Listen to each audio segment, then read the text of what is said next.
te na bino baso bandeko balandi ya émission na bino pe émission na biso o bolinga katangu nyonso o ebengami bongo na kombo ya religion au Congo. Boyebi ete émission religion au Congo ezali bongo yoko émission ya bana banzambe o eyambaka basali banzambe banso. Lelo lisusu to yambi bongo Mwalimu Youssouf Wetizandi o azali bongo chercheur en religion comparée. Elongo na ye poso eleki tolobela ki bongo makambo etali les 4 êtres vivants. Bongo bandeko balandi lelo lisusu elongo na mopaya na biso to pe invité na biso ya lelo Mwalimu Youssouf Wetizandi tokolobela o ezali lokola thème les dieux très haut qui est-il. Yende akoyebisa biso na bozindo penza thème na biso oyo tozwi na moko na lelo bongo tokende penza na lumbangu kopesa maloba epai na ndeko na biso topesa ye mbote apesa pe biso kombo na ye toyeba ye lisusu malamu. Salam alaikum Mwalimu. Wa alaikum salam wa rahmatullahi wa barakatuh Mama Charlie. Merci Mwalimu bandeko balandi boyoki wana Mwalimu pesa biso lisusu kombo na malamu oyebisa biso soki yo ozali nani. Kaka lokola bouti koloba kombo nanga ezali ndeko Youssouf Wetizandi Omenga na zali enseignant en religion comparée parce que moni musana biso tosala ezali ka toujours makambo etali ba recherche makambo etali bonzambe kotala ma oyo etali biyambala na oyo eza na kati ya mboka na biso mpe na kati ya mokili oyo nde musala vraiment oyo biso tosalaka ya religion comparée mpe ma musala oyo eza mpe bacours oyo baenseignement topesaka na kati mpe ya Université Islamique du Congo. Merci Mwalimu Youssouf. Mwalimu yo ovandi kaka osali buku tomoni buku oyo yo osali libiso awa okomi les mensonges de Papa Kousou sur la Bible et le Coran. Moto na moto awa na se na mokili oyo Youssouf azali na eyamba na ye. Eyamba na bango vuvamu. Bango bandimeli makambo oyo bango bayebi ete tozali na banzambe mine ya barasi yo obo yango komeli biso yango. Eske ndenge yo okomi buku oyo ezali malamu okomi yango na ide nini po tomoni ke ezali penza malamu te otanga kombo na bandeko boye po ezali eyamba na bango nde nzambe oyo bango balingi kokolanda. Soki yo olingi nzambe wana te sambela nzambe na yo ke obanda ko critiquer baninga Mwalimu. Merci mingi Mama Charlie na kopesa ngai maloba na sepeli vraiment mingi motunu ezali motuna malamu. Omoni awa nasali effort te ya koya koloba mbala mususu lokuta na ya peut-être lokuta ya ndeko na biso oyo azali na kati ya photo abolimbisi ya ndeko na Papa Kousou parce que livre nde mona komi les mensonges de Papa Kousou sur la Bible et le Coran. OK? Mais le Bible ezali polé lokuta ya ndeko na biso Kousou na oyo etali Biblia na Coran. Aha, le koloba nini c'est que ndeko akendaki kokota na mai oyo etali ete to na mai oyo ya yebite nde siko biso to epona kwa kosala nini kosala rappel à l'ordre kwa kozongisa ye na nzela.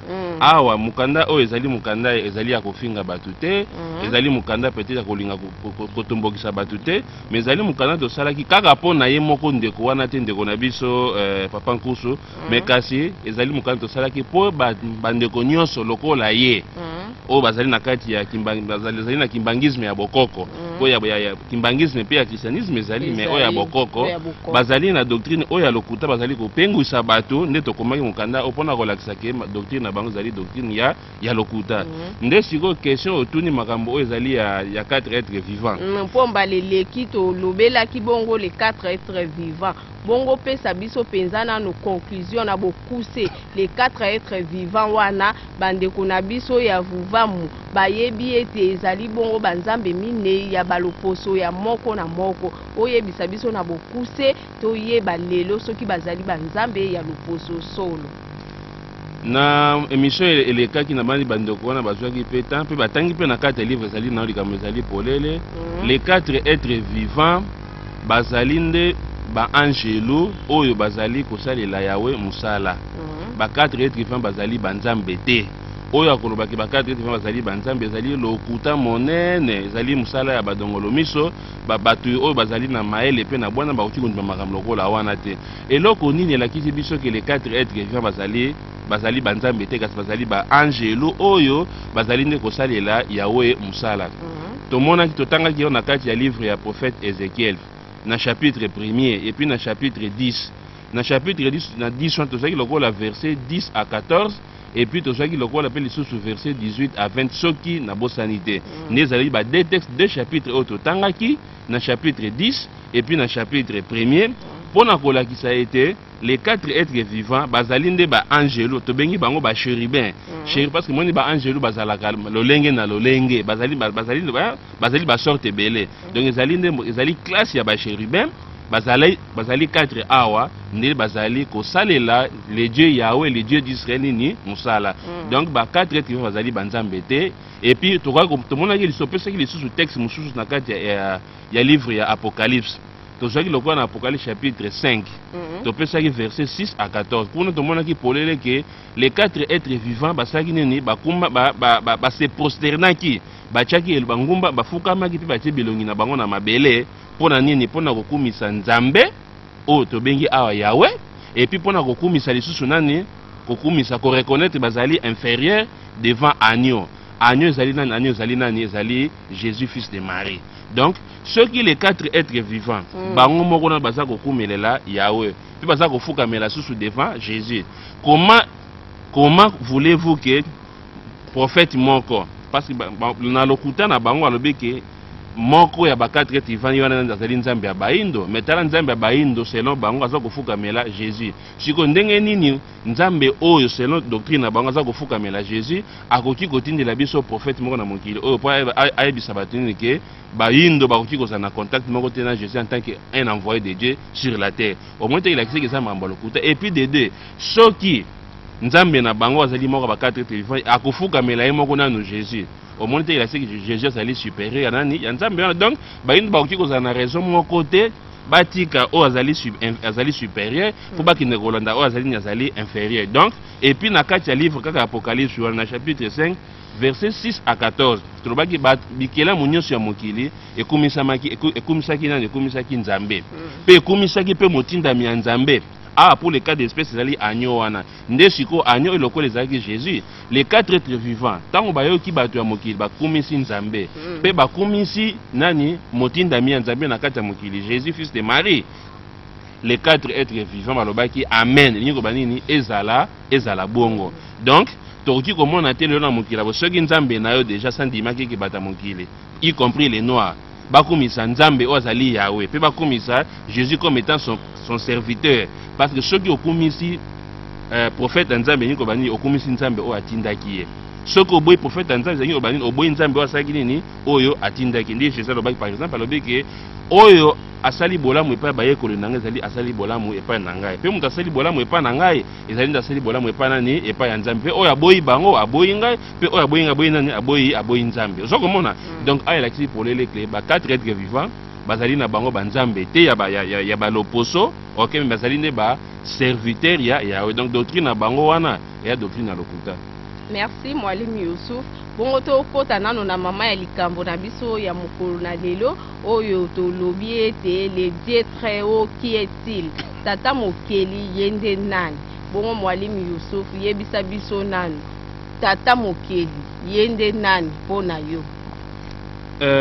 Matondo mingi mama na kotuna motuna lokola wana parce que moni motuna pourquoi tu sepele lelo ko parler na thème lokola oyo parce que zali pe thème oyo zali kobungisa baindo mingi na kati ya mboka na biso awa pona nini parce que bandeko na biso basali nini bakei base basé na Bible ya français courant oyo nazana ona kati na maboko yango Bible en français courant yango oyo sikoyo bango bazaka na bizali la kotanga na kati ya Deutéronome chapitre 32 bazwaka verset 7 à 8 totanga yango comme ça pour comprendre les doctrines na bango ya nani ya tata mokito ya les dieux de très haut et le Bible lorsque non on a banni na verset 7 pensez au jour d'autrefois remontez les cours des années demandez à vos parents et aux vieillards de vous raconter le passé lorsque le Dieu très haut a réparti les pays entre les hommes il a fixé les frontières des nations il a placé chaque peuple sous l'autorité d'un être céleste. Bango basuka kawana. Menga na bakisi verset 9. OK? Na verset 9 lobi boy, na Deutéronome chapitre 32, na verset 9 lobi, mais il s'est réservé le peuple d'Israël. Il a pris sous sa protection les descendants de Jacob. Sikoyo, ceux qui ont tangi nandenge a ekomami okomona pole abiki lorsque le Dieu très haut a réparti les pays entre les hommes. Tangu tata mokeli achaki batu na kati ya mikili.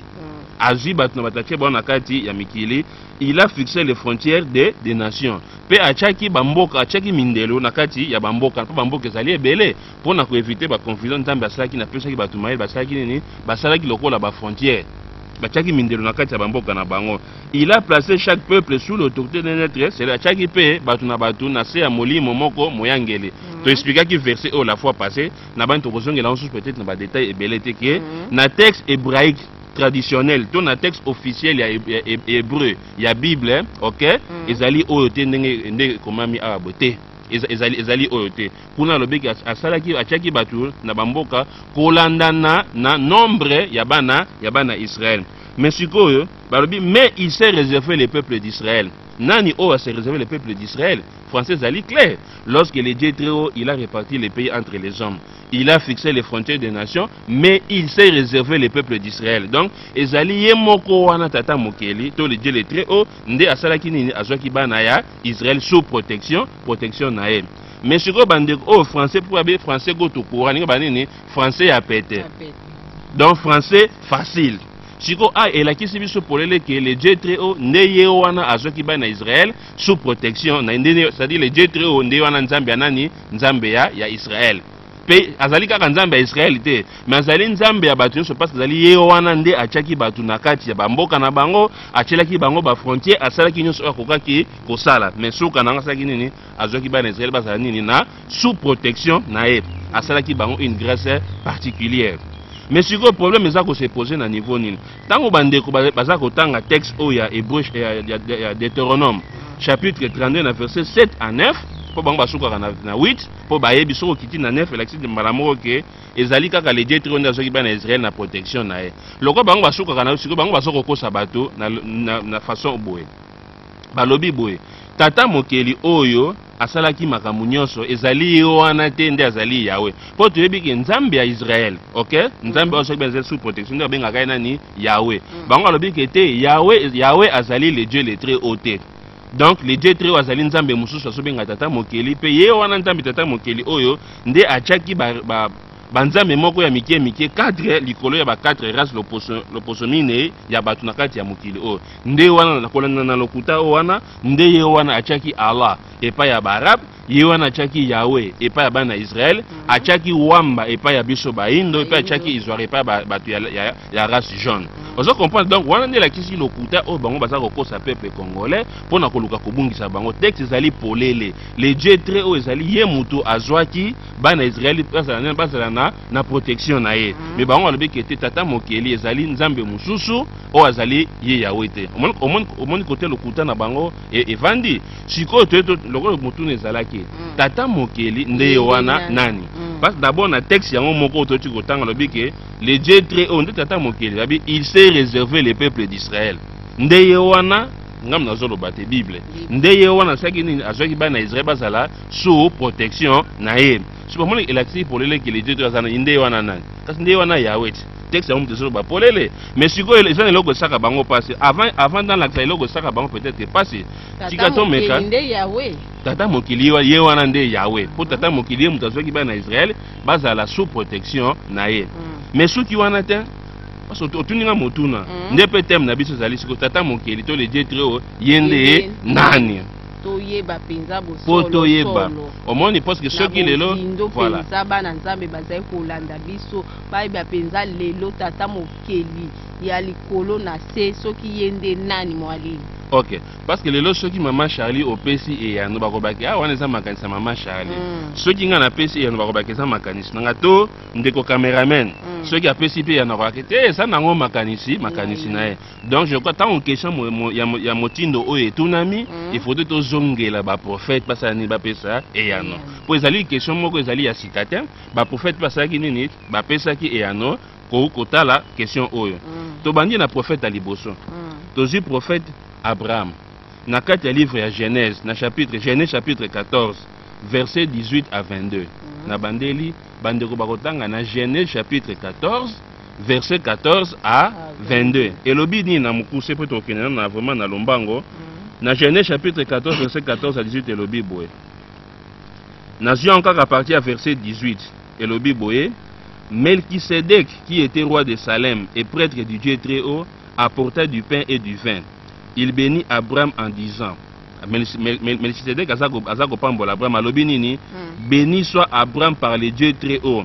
Apamboli Abraham kolana nani na Dieu très haut tata mokeli.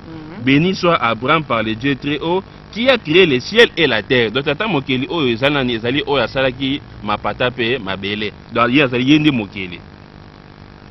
Abaki Salobi, merci au Dieu très haut qui a livré tes ennemis en ton pouvoir. Alors Abraham lui donna 1/10 de tous les butins. Abraham appelle ça qui est dîme.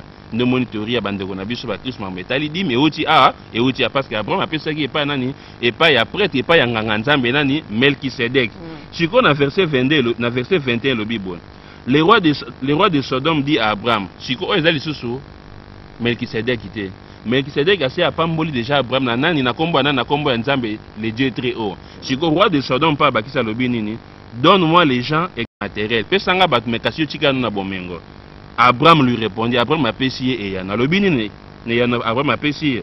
Abraham lui répondit, je lève ma main vers le Seigneur. Na tomboli maboko na ngai, na tomboli na tie maboko likolo epa ya nani? Epa ya mokondi le Seigneur. Tokoyeba le Seigneur ango nde nani? Je lève ma main vers le Seigneur, le Dieu très haut qui a créé le ciel et la terre. Na tomboli maboko na ngai epa ya Seigneur, donc mokondi, oyo azali tata mokeli, donc azali tata mokeli le Dieu très haut, oyo asalaki ni asala nyonso, asala likolo pa asala mabele. Donc oyo Abraham azako benga awa Seigneur, nde nani tata mokeli, donc nde wana le Dieu très haut. Sikoyo Abraham alobi nini abengi Seigneur. Mais jusque là nan toyebi Seigneur eza nani te. Totiki kaka bon kaka Seigneur, toko découvrir Seigneur ne nani. Tosuki wana. Toye lisusu pas prophète musomon Abraham abiki akomisi nzambe tata mokeli ndes abengi nani Seigneur. Toye tozu lisusu ata prophète mususu, tozu lokola prophète David. Po eza makambo yo mutu avandi ala muki ta loti ndo to bandi kwa koloba te. Tozu prophète David na kati livre ya Psaume. Na Psaume chapitre 47, tozu verset 2 à 3. Na Psaume chapitre 47, tozu verset 2 à 3 le Bible. Vous, tous les peuples applaudissez. Faites à Dieu une ovation avec des cris de joie. Car le Seigneur, car nani, le Seigneur, le Dieu très haut et redoutable. Donc le Seigneur awa, nde le Dieu très haut. Baza ko sabiso toujours ka Seigneur David pas à confirmer le col Abraham asaki nini alobaki ke le Dieu très haut ezali nani nde wana Seigneur. Siko Seigneur rango nani ebani pete. Tokosuka wana te. Toye tozu lisusu na Psaume kaka na livre ya Psaume wana. Toye tozu na verset chapitre 78. Psaume chapitre 78 tozu lokola verset 34 à 35. Psaume chapitre 78 verset 34 à 35 et le ABC bisobwe. Verset 34 à 35 le Bible, car Psaume 78, oui, 34 à 35 le Bible, quand la mort survenait, alors il s'est tourné vers Dieu. Il revenait à lui et cherchait son appui. Il s'est rappelé qu'il était leur rocher, que le Dieu très haut était leur défenseur. Bana Israël awa. Nde basali kosan basali kosongela nzambe bayebaki ke ye nzambe tata mokele Dieu très haut nde azalaki nani azalaki défenseur na bango mokengeli na bango mobundeli na bango bato bakoki kotanga ta na livre sous ya prophète Michée na chapitre 6 verset 6 bakomona kaka Michée aza koloba nini le Seigneur ndi wana nani le Dieu très haut sikoyo parce que dessus tolobi ke le Seigneur, oh Abraham a bengi Seigneur, oh David a bengi Seigneur, oh bana Israël peut bengi Seigneur, wana Dieu le très haut, siko Seigneur angonde nani. Des côtés ça très intéressant. Siko parce que moi tant que soko ba Seigneur, c'est ça en français maman. Seigneur eza na munoko muso eza na nini et en français. Siko bande ko ba psa lisabiso, OK? toke na Bible parce que ça na Bible français courant ici ka bandeko basali doctrine na bango ça na Bible français courant siko kaka na Bible français courant ba traducteur ba ebisi parce que ba traduire na français Seigneur siko o bango benga ki Seigneur nde nani.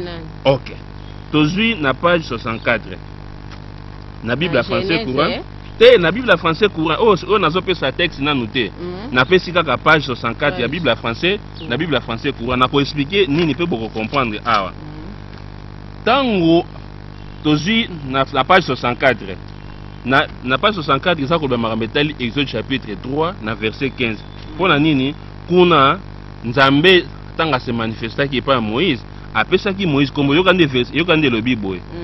Puis tu ajouteras, Moïse c'est le Seigneur qui m'a envoyé vers vous, les dieux de vos ancêtres et les dieux d'Abraham, d'Isaac et de Jacob. Donc, ezali ngai Seigneur, ezali Seigneur mutasani ni atindi ngai. Siko c'est tant lobi Seigneur. Madame Otala po sali sabande ko ngasoki na lobi na zoko sabango. Loka to fa no pembeni yo ozali oza mopandisango. Tant ba lobi c'est le Seigneur. Bâti lettre S yamukie yango monite siko ezali référence ba renvoyer biso na moi référence c'est ezali note o ekoya na C siko à partir ya note wana nde bandeko sa ni totanga kaka na même page na C awa SIP yamukie yango wana bâti nini 3:15 c'est-à-dire que Exode chapitre 3 verset 15 mais yoka siko eloko balobi na kati Exode chapitre 3 verset 15 na kati ya ba note nango po ezali Bible ezaki na hébreu pe ezaki na grec siko bango mutu basali traduction ya Bible balongoli yango na hébreu bakomisango na nini na français siko eloko nini bango basali babengi Seigneur awa est-ce que ezali maman Charlie te ezali mwali Missouf te koko ça peut-être tande ko na moko bo Idriss Musungai OK te et le Bible na point S et le Bible les noms personnels yoka les combos les noms personnels du Dieu d'Israël était probablement Yahweh. Kombo ya Nzambe Israël, kombo na epene ezaki na ezalaki kokoi kozala Yahweh. Ou on en ignore la prononciation exacte. Mon temps comme Yahweh, ba yebi pena prononciation na exacte. Kokoi kozala pe Yowa.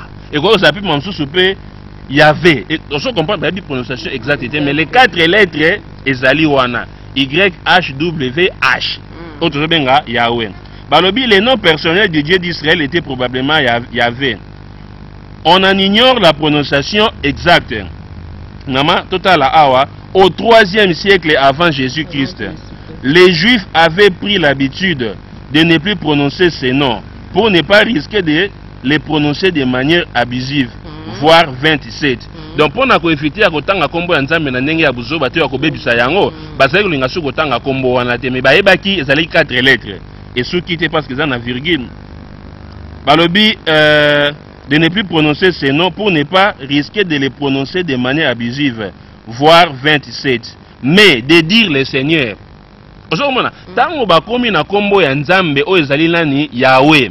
Pona koboya to kobanga kobebisa ngo kosala bosoto kotanga kombo ya nzambe na ndenge sengelite nde bango batika ki kotanga kombo wana babande koloba kaka le Seigneur so comprendre ezali clair que tango koloba nini le Seigneur a lingi loba nani elingi koloba Yahweh donc ezali kombo ya propre ya nzambe ya bana Israël donc siko soki Abraham ayebi que je lève la main vers le Seigneur le Dieu très haut elingi koloba nini na tomboli maboko nanga epai ya Yahweh o azali nani azali tata yende tata nani tata mokeli et là c'est clairement que tata mokeli to le Dieu très haut azali nani azali Yahweh mais texte wana ceux qui ont été madame to continue lecture nango balobi boye ou de les dire ou de les remplacer to tabandel lisusu ou de les remplacer par d'autres expressions telles que le ciel de bazali ko mais de dire le Seigneur le plus souvent ou de les remplacer par d'autres expressions telles que le ciel, les noms, la gloire, etc.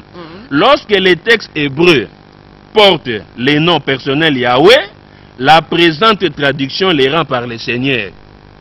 Qui français, lorsque les textes hébreux portent les noms personnels Yahweh, la présente traduction les rend par le Seigneur. Ça dit quoi? Nathan Onyoso, bato ça qui traduction la Bible en français courant. Bakuta ki kuna bakomi Yahweh, bango bakomi susu Yahweh te, bango bakomi kaka le Seigneur. Ndi omoni, tango Abraham alobi que je lève la main vers le Seigneur, et niko banini na tomboli maboko nanga epai ya Yahweh, le Dieu très haut. Je lève ma main vers le Seigneur, le Dieu très haut, créateur du ciel et de la terre.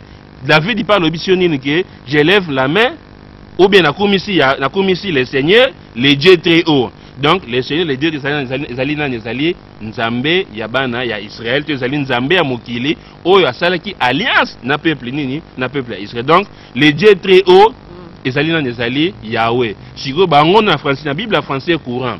Nde bango bakomaki kombo na Yahweh, bakomi kombo ya Yahweh te, mais bakomi encore na mukuse le Seigneur. Donc le Seigneur ezali kombo ya Yahweh na français. Donc soko lobi le Seigneur elingi ko balobi ni lobi Yahweh. Ezala kwa na uki ko lobati. Kombo na bino ezali Maman Charlie. OK? Na uki ne to vana bino tsana zo bake journaliste a posé nga motuna. Na lobi nini journaliste a posé nga motuna. Ezana c'est ça Maman Charlie. Donc, si on a dit journaliste, si on a dit Maman Charlie, ils allaient kaka même réalité. Donc, on est battu ça qui traduction en Bible en français courant. Tant que ça koloba Seigneur, OK, bah ça la religion nanani na Yahweh. Donc les dieux très haut ngaité.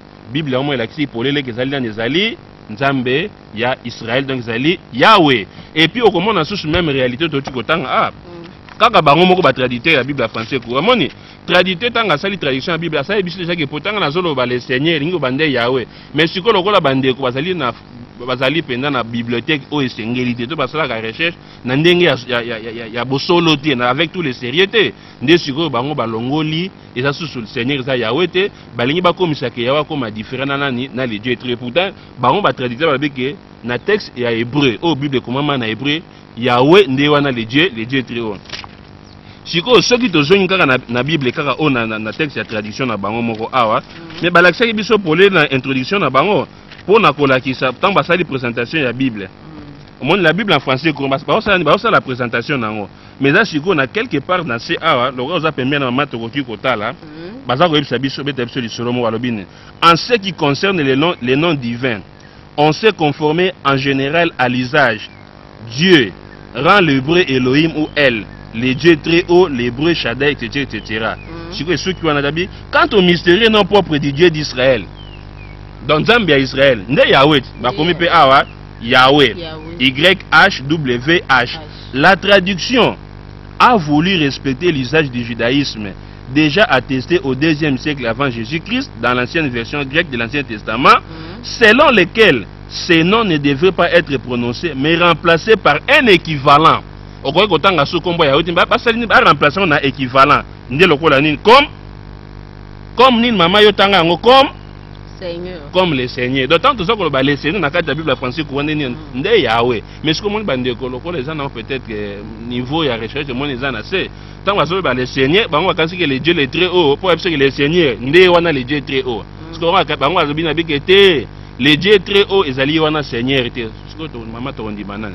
To tika peuple ko na kati ya libungi ya bote. Ça devoir na biso ça nini. Ya côté les mela lokuta pour monta do sala o ezali babi ke mutu oyo alingaka mutu ayebisaka vérité en face abombelaka ye te donc nde mosala oyo ya biso oyo totelemi bakanga nini tata mokeli yende nani yende tata mokeli nde ye wana Yahweh Seigneur nde Seigneur nde na bengi nde na français c'est tant ozo ba Seigneur ekomi nini na français donc mon ezala lokwa peut-être kombo ya mutu nde Yahweh nde kombo siko bango bazo prononcer baza kotanga kombo na Yahweh te to bazo koma susu Yahweh te siko tanga esika bakomi Yahweh bango bazo commander les seigneurs na yamba ya bandeko na biso ba vuvamu ba ebisi biso Yahweh nde azali nzambe ya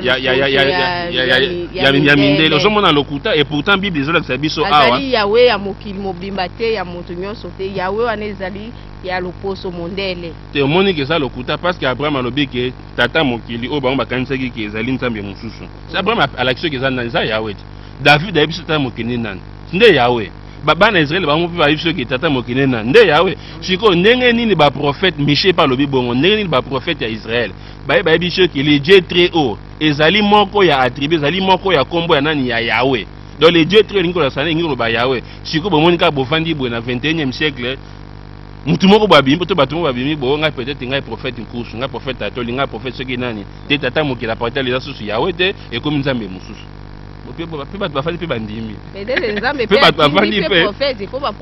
nzambe akotinda prophète wana ne c'est une escroquerie Abraham a dit que le Dieu très haut est allié wana Yahweh. Ndengani lelo peut-être ndeko na biso kusu, to ndeko na biso atoli, ba kwa kotangs le peuple congolais que le Dieu très haut azali nzambe mususu autre que Yahweh. Osoma de ndela biso que les mensonges de papa kusu sur la Bible, au moins que ça le kuta ko c'est la Bible. Pour Bible péché identité biso que le Dieu très haut wana Yahweh, mais ya sa nini ye abuki lokutana ye kaka ye mokote na bandeko na bango mususu wana baza côté ya doctrine ya les 4 êtres vivants, basa nini baza batu ya lokuta babuki lokuta. Mais ceux qui wana te parce que le biki ah mais bango baso ba que Yahweh ndazali nzambe moko peut-être ya mukie ya mindele faux et archi faux. Tout ça na ba moi certains textes qui ko permettre biso parce que tant de bi que to la kisi déjà qui t'attend mo pour moi le biki t'attend mo qui wana les dieux de l'univers. Nde nzambe mokili nyonso ndeti babengi nani tata mokili. Mais ce que Bible so metata oyo bengi azali nzambe mokili mobimba. Nde biki nde wana Yahweh. On comprend Bible so nde wana nani Yahweh. Sikoyo tokopesa sur mamsusu ata deux versets ya pamba pona ko confirmer davantage que nde Yahweh ye wana azali tata mokili. Tozui na livre ya prophète Esaïe. Esaïe chapitre 45 verset 11 à 12. Dans Ésaïe chapitre 45 verset 11 à 12 voici ce que déclare maintenant le Seigneur Ndenan Yahweh. Voici ce que déclare maintenant Yahweh, l'unique vrai Dieu, le Dieu d'Israël, lui qui a façonné son peuple.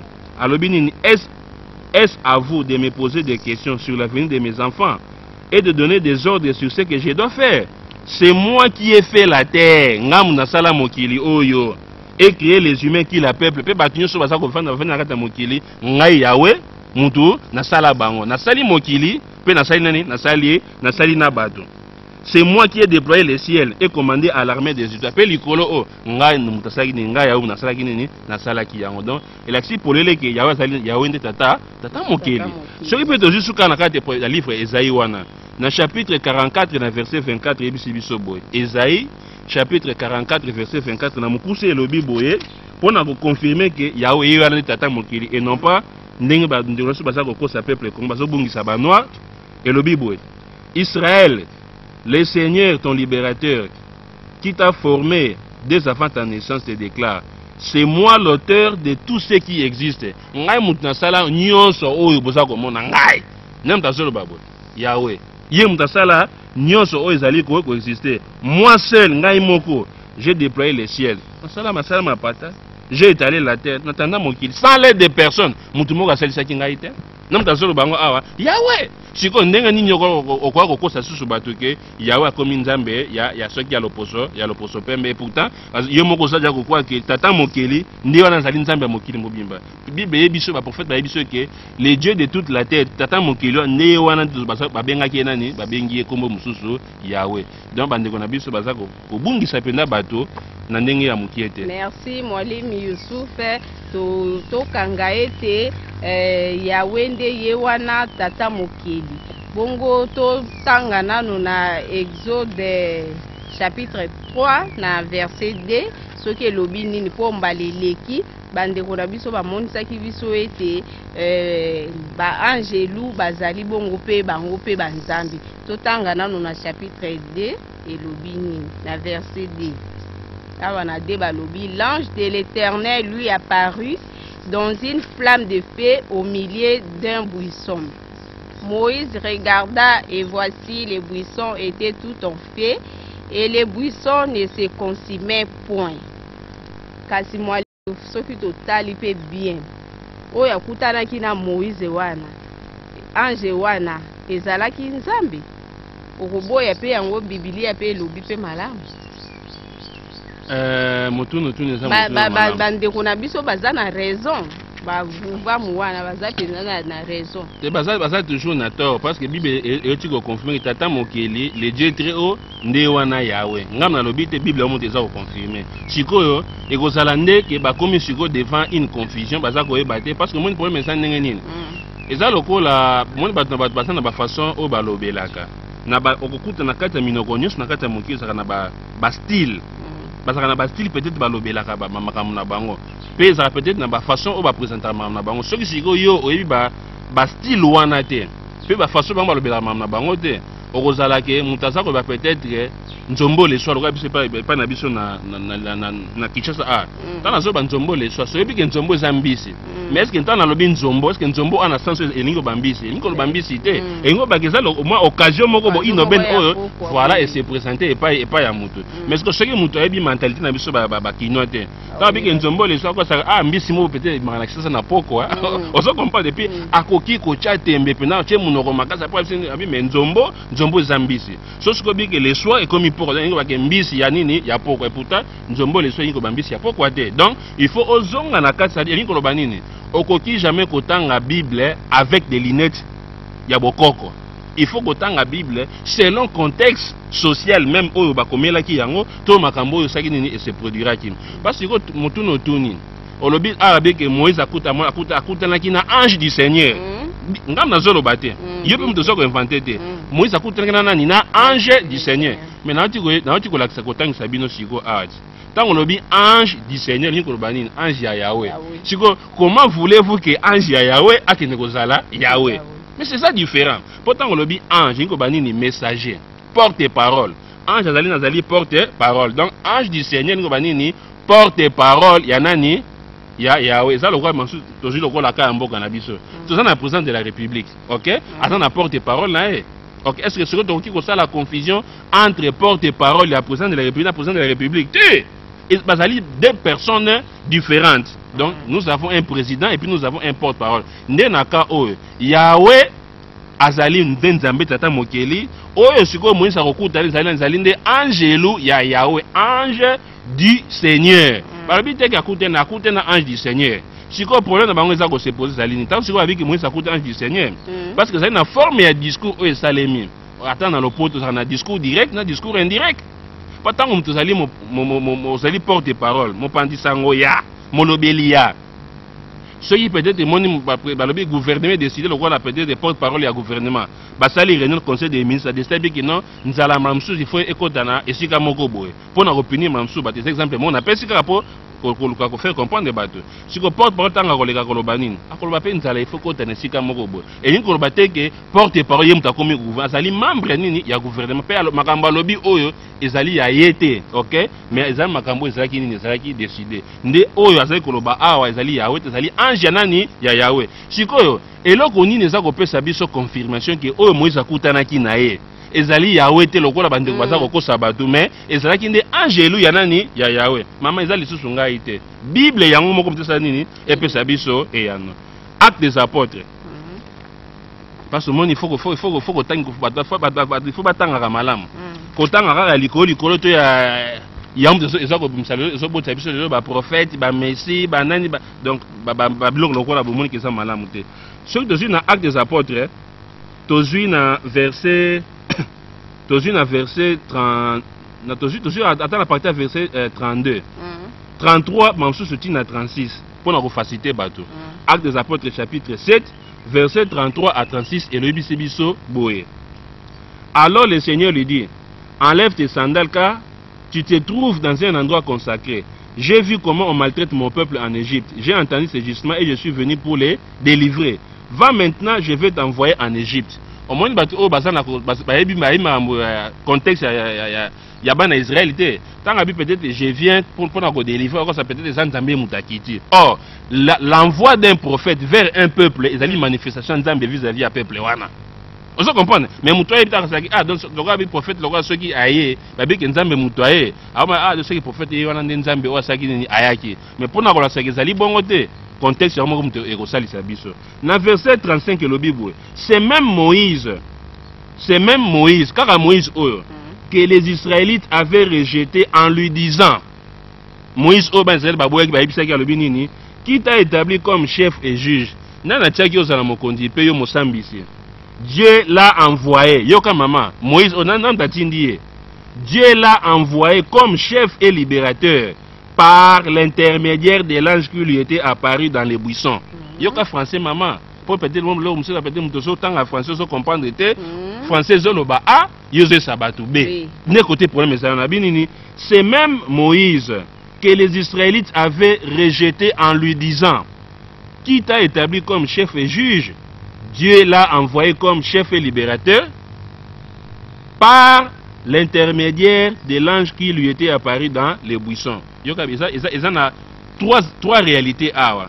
Moïse nzambe asali azala chef pe mokangoli libérateur yabana Israël par l'intermédiaire anani ya angelo oyo abimela ki etala nzambe mutu apesi Moïse mission. Mais comment asali yango par l'intermédiaire anani ya ange. Siko est-ce que ange oyo akutanaki na Moïse ndeyo nzambe apesaki Moïse mission? C'est ça clair. Ange azali nzambe te. Ange azali nzambe te. Donc ange lui azalaki intermédiaire entre nzambe na Moïse. Français mtezolo ba o. Nzambe asali chef et libérateur par l'intermédiaire de l'ange. Alors ange lui wana azali différent na nzambe o apesaki mission. Donc il y a 3 personnes qui se présentent awa. Nzambe azali, Moïse azali et puis ange lui wana azali et puis nzambe o apesaki Moïse mission. Nde wana ya tata moke Yahweh.